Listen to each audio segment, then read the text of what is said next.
G'day legends, I hope that you are having a fantastic start to the week. And if you're anywhere in Australia, I hope you're staying out of the heat because it is scorching hot this week. Now you will notice that my arm is out of its sling. I had a meeting with the orthopedic surgeon this morning, and yes, I need to keep it in the sling a lot of the day, but if I'm doing little bits and pieces like this, it is all right to take out from the fracture in there. And I've got a little bit of movement in it. Look at that, cutting some mad shapes. So that is very good, but it's still 12 weeks until I can do like anything weighted on it, which is a pain in the ass because my gym just started getting somewhere.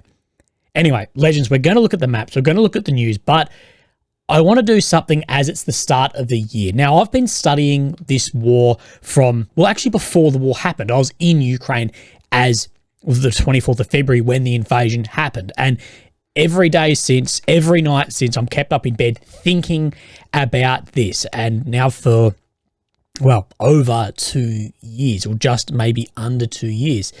And I wanted to do a bit of a breakdown of what I see, what I think will happen over the next year, over this year. As we see, Russia's winter offensive appears to be slowing down. Rybar talked about that today. So Russian source saying that it is, you know, sort of grinding down slower. And I thought I'd just put in my 2 cents for the next 12 months. And this will also give us somewhere to look back on, and maybe we'll get some things right. Maybe you can call me a knob. Either way, completely fine. So, well, the news and maps will be after this if you want to just scroll through. So, I think in whole, I think 2024 will be very similar to 2023. The horizon of Russia's like military industry and the weapons packages going into Ukraine, they're not, in my opinion, large enough to have some huge effect on the front line, at least short term, if we're talking 12 months short term, that any major huge announcements into Ukraine of weapons that would, you know, really break things up is going to take longer than 12 months. People talk about, oh, Apaches, A-10s, these weapons. Now, one, there's an arguing point, would they break this up? But as well, the training for that is going to be a very long schedule too. So we're, you know, limiting ourselves to this 12 months. And Russia's industry, yes, they're making some fighter jets, some helicopters, and, you know, some newer variants of artillery and updating tanks. But as far as, is there some big super weapon that's going to come out and do this? No. Are they going to be able to produce 50 Su-57s that could, you know, really have a stealth impact around the AD? Not that many. So, yeah, I just don't think there's anything on the horizon that is like this. Once that's there, it's all done and dusted. And I know that stalemate is not a word you're allowed to use. So I'll add that to lists of words I'm not allowed to use online. But we've seen no net territorial change over the last 12 months. So net, I'm meaning as total. Ukraine made some, Russia made some in areas, but if you look on like the War Mappers updates, Surak updates of net overall, it's so close to having really no change that I can't see how you can't call that then that it's a stalemate, at least on the very front. So I'm going to use it. And we're going to have to see something break up these positions. And we're seeing a bit of this in the last, say, month, 6 weeks, with the huge increase of banned weapons, mainly the K51 CS grenades, which are like a gas grenade, typically used for crowd dispersion, being used. And there's more reports coming in of other more sinister chemicals also being used to break up that trench warfare, and like the CS gas being dropped to disperse people out and then get out of the trenches, out of the holes, then hit with more regular type weapons. If you want a full breakdown on that, I've done a full interview with an engineer specifically about this use. And it won't surprise me to see attacks similar to the Novakovka Dam take place to try and break up the stalemate that's happening, and potentially more false flag attacks getting set up and will happen through the year potentially as well. And this doesn't just mean inside the borders of Ukraine. It could be well outside of that to target revenue streams, infrastructure, Nord Stream, areas like this. And I think both sides could be absolutely capable of conducting this, as well as further espionage. And we're going to talk later about how Russia has reborn a counter-espionage unit that hasn't been seen in action since the 40s, since the Soviet Union. And like I said, I think we're going to see a huge increase in Ukraine partisan or spy actions, not within their own borders, but actually within Russia's border, and making these more obvious to try and turn the populace there as well. Now, one thing that we know we're going to see are huge mobilizations into the hundreds of thousands of men across Ukraine and Russia as well. Now, any mobilization like this is very unpopular. How many more mobilizations can actually happen to stay still on the popular front? That is unknown. How big these mobilizations will be, we also don't know that. There's numbers of 500,000 floated. There's numbers of far below, far above that. But in time, it will come. Now, one thing that is guaranteed is that Ukraine will have its F-16s. Some will say that they're already there, but that's just speculation. Wait till we then see them. And this will help increase Ukraine's air capability for sure. But I mainly see it having a large effect in the Black Sea against the Black Sea fleet in conjunction, in use, combined arms with then the drone boats, which Ukraine has used to great effect, and the development of those as well. So let's have a look at the maps, and I'll show you what I am talking about, especially with these. So, the Black Sea fleet, let's go down in Sevastopol here. And I know some of it has moved out here, but there's still an element in here that be able to fly out over the Black Sea and target these ships, as well as missile targeting into the Kerch Strait, into the bridge there as well, sort of isolating then Crimea. And I think this will be very, very important. I can't believe that we don't see more attacks on the Kerch bridge here, maybe saving that, or maybe it is more difficult to strike than a lot of us would actually like to think, or that we actually think. But that's where I see the F-16s having then the most effect, and maybe on some areas in the south. But I think just the risks in flying these aircraft, and this is an F-16. They're a fantastic jet, don't get me wrong, but these are an older system. We are not talking an F-35. We're not talking an F-22. We are still talking an F-16. And I think the risks in flying these over contested airspace is hugely high. Now, Russia's Air Force may be nowhere near what was expected of the Russian Air Force before this war, but Russia's air defense is still very deadly, and it still has a very large air force. And there's multiple systems of air defense that Russia has that has proven successful engagements of F-16s before. So it's not going to be invulnerable on the front line. It's still going to be vulnerable, and that's where I see most of the work here. But if you can isolate Crimea, it could be used to huge advantage. Now, this actually came out about in near Krinky from the Wagner Telegram. We're just going to read this about the use of air. Although in many ways our infantry, referring to Russian Wagner infantry, in all its types, admits that aviation turned out to be the most useless types of troops in this war, the situation in Krinky did not become catastrophic for us precisely because of the active bombing in Krinky. So one of the biggest things we thought the overmatch would just be unbelievable on in this war is the air force by Russia, Ukraine. Maybe in a traditional sense, yes, but Russia has not been able to gain air superiority. Yes, they've got dominance in areas, but not superiority. And I think it is very interesting here to hear that sort of firsthand about that it's, as they say, useless compared to other elements, and I guess from what they also then expected. And with this air works as well, I think one of the big ones is going to be the restrictions on Western weapons, that these F-16s, the weapons they fire, these are not going to be allowed to target inside Russia. It has to be inside Ukraine's borders unless there's some major shift in the actions and our SOPs delivering on these weapons into Ukraine. That if they can't strike outside of here, the seed and deed, so the suppression of enemy air defense and the destruction of air defense is going to be greatly limited, therefore actually making it more dangerous for these to fly in the sky. And of course, limiting then the use of these. But it still will be very effective in the air, I am sure, and very effective in an air defense role too, actually striking the cruise missiles coming into Ukraine. And not only striking ones that have been fired from long-range strategic Russian bombers, but it will also then, if they can isolate the Black Sea Fleet, push it out, cut off the Kerch Strait Bridge, it will limit the ability for that fleet to fire something like your Caliber cruise missiles, which have been essential for Russia's targeting in Ukraine. Now, as far as aid packages, I think Ukraine will get a large aid package from the US Congress. The $60 billion that Biden's trying to push through, I don't think it's going to be that much, but it will be a fair chunk, I believe, and we'll know that very soon. And I think towards the end of the year, there will be more political pressure than ever as the US elections are coming through. Now, let's look at what map movements, and I probably should have started here to keep people engaged, but I think Russia by spring will have occupied probably a large amount of Avdiivka with very large losses. You cannot not have large losses like we saw in Bakhmut trying to get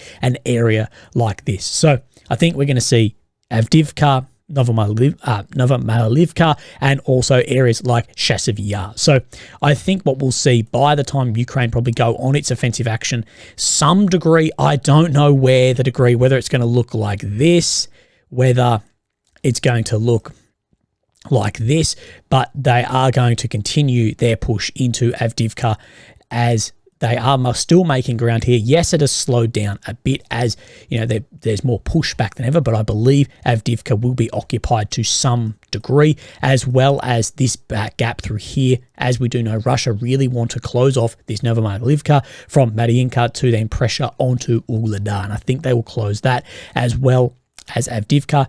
And I don't know how, but there will be some push out towards Chasiv Yar. Of course, this is Bakhmut here. This area through here, this is very flat, open, hilly through here. So these defenses here just get absolutely whacked by artillery. I think they'll try and increase their posturing in this area for the looming counteroffensive, offensive by Ukraine. So I'm not sure how much different these maps are going to look, but I don't believe that different. Let's say it's somewhere like this and like this.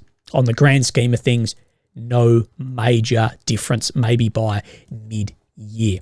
And I think that Russia will have then switch, well, currently as well, a huge focus on building defenses against Ukraine's offensive, creating that buffer. And I think too, we'll probably see Wagner, maybe not under that banner, but same, in some different areas, maybe in Avdiivka too. And with these defenses, they'll be put in their most vulnerable spot, which is the south. That's where Ukraine really need to get, really want to get. And Ukraine, with the F-16s, maybe they'll cut off some amount of flow through Crimea into the south, disrupt that. And we still know that Ukraine has large stocks of Leopards, Abrams, and Charlies as well, and will try and push through here. But as we know, these lines, these defensive lines, they're going to be stronger than last year. That said, I think we will see more of a breakthrough in this offensive than we saw last, because it's not just going to be focused along several fronts. They will put in one area, especially if they can isolate that flow into the south from Crimea. And Ukraine was probing multiple fronts on their offensive. That's why we have this whole line of green down here. And this went against advice from many military strategists who were saying to focus on one axis and push straight down rather than this probing, making bits of ground on many different fronts. But in this politically, Ukraine need to prove that it is possible this year for them to actually take back ground and cut this off. So I think Ukraine may take larger risks than we saw last year here with some of the newer weapons going through. But like I said in the start, I don't think that we'll see any huge major shifts on the map. And these lack of shifts will increase political pressure on both Ukraine and on Russia. But maybe we will see something huge. I see Ukrainian pages only today saying that Russia is gearing up for an airborne or amphibious assault into Odessa. And if that were successful, would gain then the whole south under occupation for Russia. But when I hear the words airborne, amphibious in modern warfare, I think absolute bloodbath. So into the news. Ukraine today are celebrating the downing of two very important aircraft for Russia, or at least they are speculating that that has happened. Now, with any downed aircraft, especially of this importance, Personally, I want to wait for either images of them coming down, official reporting, or fighter bomber to confirm that they are actually down. But let's have a look then over this. So there's two aircraft, one being an A-50 AWACS. Of course, AWACS just provides more information basically through sensors to other fighter aircraft in the sky. I know it is more in depth than that, but let's just go with that. Many have speculated that the F-16s going into Ukraine, there needs to have some level of AWACS support, but it could be done potentially. I don't know the range. Of course, it's very classified from aircraft, like NATO aircraft in the Black Sea or in Poland could provide maybe some of that. But this is a major Ukrainian page. Ukraine confirms. I haven't seen Ukraine officially confirmed to have shot down two Russian planes, A-50 AWACS, very important plane, and an IL-22 mission variant radar jammer. So this is the IL-22, and this is the A-50 aircraft here. Now, Aussie Defender had this to say: lots of confusion from Ukrainian sources regarding possibly two incidents which have occurred tonight over the Sea of Azov, with initial reports stating that Ukrainian air defences had downed a A-50 AWACS aircraft and an Il-22 signal intelligence platform. However, according to several sources with the Russian Air Force, a possible friendly fire incident did occur with an Il-22 near Crimea, and that the aircraft was able to successfully land back at the airfield. We have seen a lot of blue-on-blue friendly fire incidents with Russian aircraft from AD as well.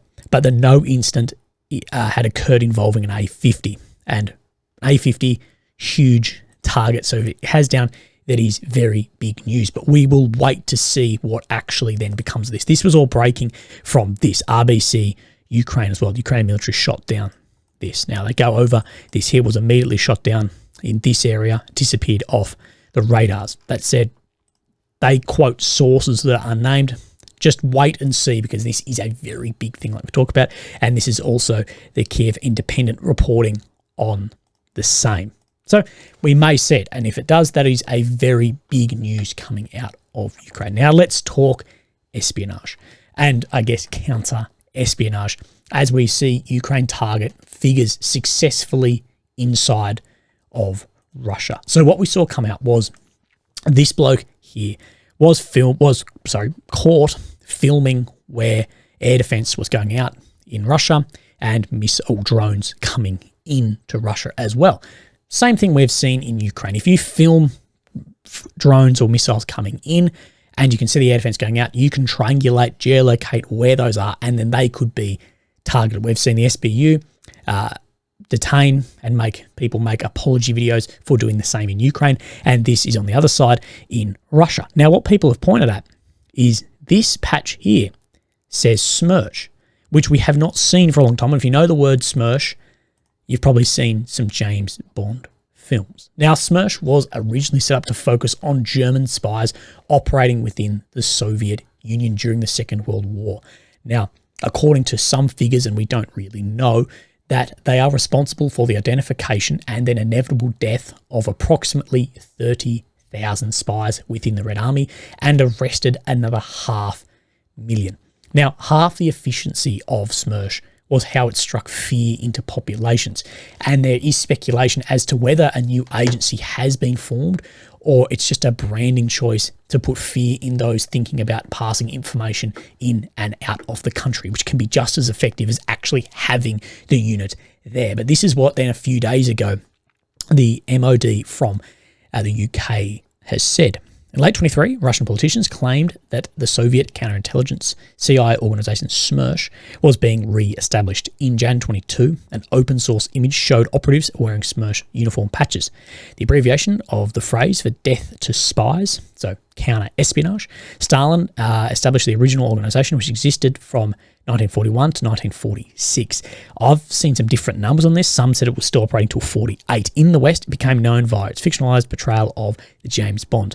Unclear if the new name indicates the same thing that we actually talk about, or just rebranding. Same as we see a lot of Russian soldiers then with Soviet patches on rather than the Russian flag on their arm. Same in this. Now, as well, at the annual private jet forum, of course, the World Economic Forum, I guess you can point out who are the Ukrainians in this as well. They are talking then about peace deals. And of course, Ukraine is there to get more people on side with their peace deal that they are putting forward. Although there has been discussion that there could have been some people talking about some other deals heading into the future. That said, we don't know too much on this, but this is what the Kiev Independent has said, quoting then Ukrainian officials, that Andrew Yermak said the current leadership would not agree to freezing of Russia's war against Ukraine following discussions at the World Economic Forum. This president and this team of his will never agree and will not accept any freezing of the conflict. This is unacceptable to Ukrainian society. Ukraine does not need frozen conflicts. Ukraine just needs peace. And we have seen people speculate about, could the conflict freeze where it is? But in this, if you were to make a deal like this, you still need both sides to agree to it. And, right now, Putin has clearly said to words the effect of, we're not looking for a freeze to the conflict currently. And Ukraine, same, is saying that we're not looking for a freeze. They want to push back of what they've said since basically day one to clear back their 91 borders. And that's what I speak about, like I spoke about in the beginning, if that isn't done by the end of this year, there will be an increase in political pressure on Ukraine as well. Now, we're going to look at the maps. We don't have that much, but we do have the weekly updates. Surek Maps does a great job. Telegram, Twitter, he also is fully self-done. So if you want to ever support him, absolutely throw some coin his way. So let's have a look on the map. Of course, here's Ukraine. Here's the capital of Kyiv. Red area is occupied since 22 and the purple since 14. This is Russia around here. Romania, this is where Mr. Tate is from. Now we're going to come down here into Krinky. Now we can just see this is where this bridgehead is here in Ukraine that Ukraine has made on the left bank. Now this is an incredibly important area for Ukraine, as it's really the only ground it holds across on the left bank, at least it's something major. Now Russia really want to push them back want to push them back from this, and Ukraine are rotating to try and hold this as well. And we have had some footage come out from a Ukrainian showing the state of what this is looking like. And this is, if it wasn't colorized, you'd think it's from one of the world wars of the state here. Now, of course, a lot of the damage caused here is from the FAB missiles dropped by the Russian bombers, the glide bombs into this area. Now, I don't have the full extent actually in here of what this has said about Wagner Air, but this that I spoke about was talking about Krinky, the bombing of Krinky, named by Aviation forces, therefore depriving the enemy to make it at least somewhat feasible to hold a bridgehead. That and talking about everywhere else, they're sort of useless, but here has been very, very effective. Now let's have a look at what Surak is saying here. Day 689, along with this video. During the last 3 days, battles continued in Krinky, which is completely destroyed, as we've seen by that, after intense artillery activity. Russian army continue recovering the salient created by Ukrainian army around the town. The battle is being costly by both sides, but especially Ukrainian troops, which suffers important casualties with any attempt to send new batch of troops to the right shore of the Dnipro River. So what they're saying here is it is much harder for Ukraine to try and resupply troops here because they have to cross. There's no cover in water. That's why amphibious assaults won't happen anymore in large scale, at least. There's no cover on open water, and you try and attack amphibious somewhere in here, you just have guns shooting you from kilometers away before you're even there. So, of course, much easier for Russia to supply in here, as well as the glide bomb activity that has absolutely flattened areas inside there. But Ukraine does still hold that salient and has really taken a lot of Russian casualties in here as they've tried more pushes out from this road. The Russian armoured vehicles were whacked in here, of course, from Ukrainian artillery from the right side, firing into there, well within range of a hell of a lot of HIMARS, artillery systems, planes, choppers, bit of everything. Now, Avdiivka. Situation north of Avdiivka, small Russian army advance was made south of the water treatment plant, thus entering Ivshka Dashas. So let's have a look here. Now, if you don't know what Dashas is, it's more like a holiday home. So we're just talking right up. Let's get this map up. So near then the coke plant. So we're talking up here. This is where this ground, as said, to be made. So they're talking that it's come somewhat out into here area. That said, we're not 100% sure how that is looking, because the deep state map doesn't actually really show this, but what you can see is an extension of grey zone here. So there's definitely been a movement, but under occupation control, maybe not. That's why we look over 2 different maps. So then if we switch back to the normal map, and then we'll come up near Terni.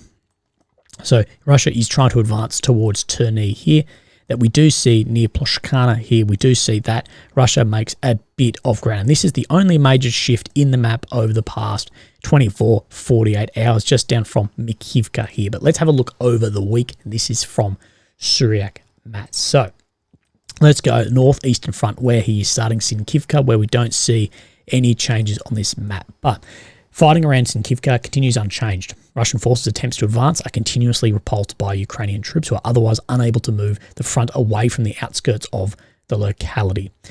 The heights of the left bank of the Oskil give the Ukrainian army a positional advantage that allows it to monitor Russian movements. Of course, this is the Oskil through here, left bank, giving them ability to see in this very flat ground and target Russian troops across there. Now, the Lugansk front, after initial Russian advance towards Zerabets, the Ukrainian army managed to stabilize the front and hold back the Russian troops. Bakhmut front, similar to Lugansk front, positional battles have replaced the initial Russian offensive. However, the reason for this has not been the arrival of reinforcements, but the bad weather conditions. We hear a lot. I did an interview this morning, people talking about really terrible weather in Ukraine currently. Then we're coming down into Avdiivka. Similar to Bakhmut, the weather situation has slowed down the Russian offensive. The Ukrainian army has taken advantage of the situation to recapture positions in the north and southwest of the city. The main fighting is along the railway line and the village of Stepovy, which has been in dispute for 2 months. So up in the north near Stepovy here, this railway line is going back and forward, but we don't really see too much of that movement that they're talking about. This is still very little bits and pieces. On then the Avdiivka front, we read that, Donetsk front. Russian forces begin to advance on Pervomayski as a result of an attack from the south and north on the southern dashes, the area where the front has been held since September 22. With Mariinka taken, Russian troops begin to advance towards Herovka and the reservoir area near the town. Meanwhile, further south, Russian troops withdrew from the south on the outskirts of Novomykolivka. So we're talking Pervomayski here, that Russia continue the advancement, have entered some areas here and are trying to push around. Now, depending on the map you look at, Russia hold more control in here than this map shows, but again, depending on the map, and they all don't line up.